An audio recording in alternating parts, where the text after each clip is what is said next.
It's a nice change of pace for the Star Trek world. So what I liked about it was the use of comedy and just how much comedy and humor there is in it. So what was it like injecting that humor and keeping the balance between these life-threatening situations?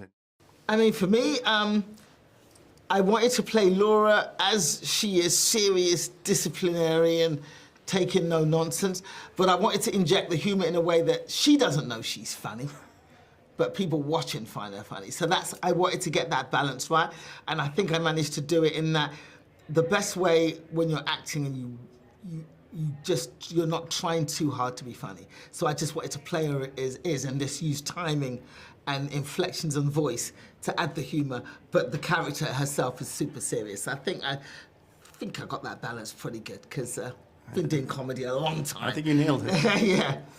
And when I read the script, I saw that the writers had schooled themselves on my performance in the old show enough to write in the character's voice, so that made it easy. I did add a couple of jokes. I mean, they said, you know, when they're in the opening episode where the kids have to pick their extracurricular activity, I'm trying to sell opera. So our producer and director, Alex Kurtzman, says, say something. So I said,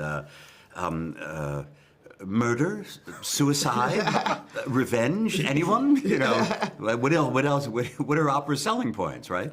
And I also occasionally would pitch a little Easter egg for the fans. There's one moment in the Voyager episode that I completely copied and put in my introductory scene in last night in Starfleet Academy, where I call for a tricorder and they don't hand me a medical one.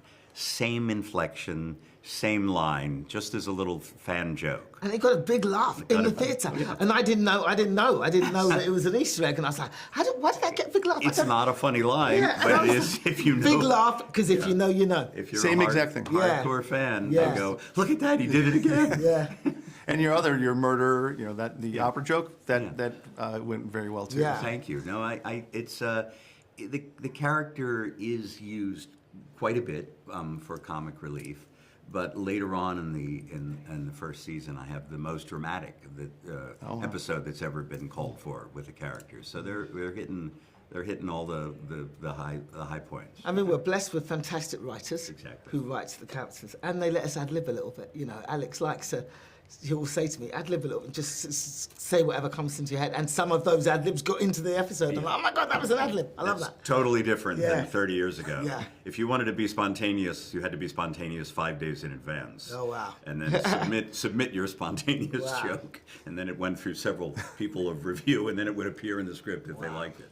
Yeah. So the fact that we have that freedom now is a tremendous blessing, especially for someone funny. You know, we have two incredible comedians and in the cast between Tig and Gina, so it's a blessing.